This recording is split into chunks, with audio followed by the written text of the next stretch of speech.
Welcome to Fergie's Football Focus, now exclusively live on Twitch.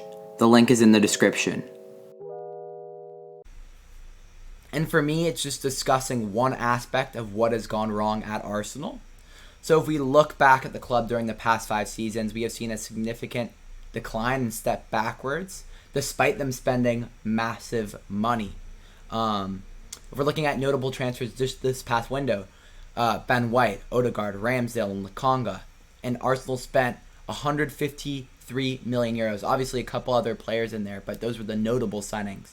The notable transfers from the year before, Gabriel, Partey, and Mari spent 78 million euros. Still a decent amount of money. And then the year before that, notable transfers, Pepe, Saliba, Tierney, Luiz, and Martinelli. And they spent 150 million euros then as well. So Arsenal in each of these windows has spent a significant amount of money. And with all this money they've spent, their most talented players have still come out of their academy, the likes of Saka and Smith Rowe. So for Arsenal, I think they really need to reevaluate what the club is doing and what's working well for them. And in my opinion, at this stage, I think Arteta needs to go.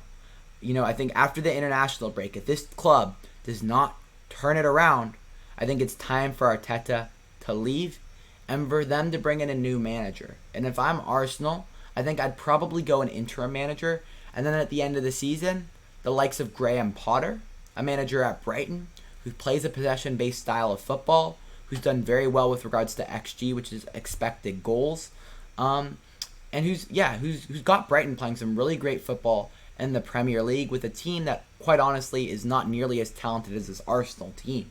So I would look to find a manager like Graham Potter who can come in, who has experience, and can instill his style of football in the Premier League.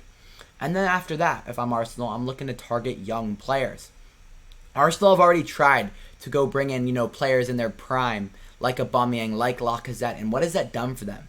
Well, Aubameyang had a good season or two, same with Lacazette, but it hasn't moved the needle with regards to their performances and their placing in the table. If anything, Arsenal have regressed in recent years. So that strategy clearly doesn't work for them.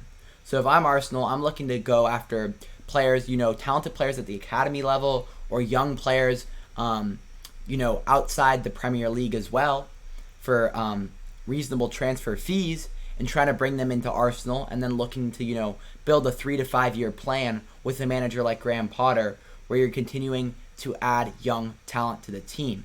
Because, with Arsenal, what they think they've done in regards, they've brought in some good, talented players. Again, I'll use the example of Aubameyang, Lacazette.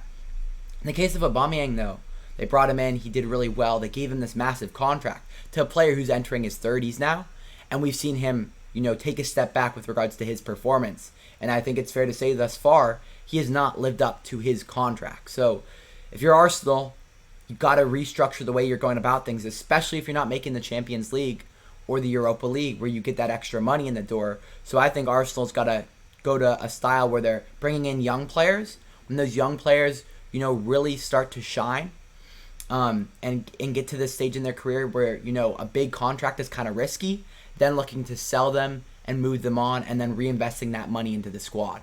If I was Arsenal, that's how I would look to approach things. So I'd love to get your guys' thoughts down below in the live chat and what you think of my kind of analysis and take on Arsenal's situation and how they should approach it. I'm not saying that's easy, but that's how I would go about it.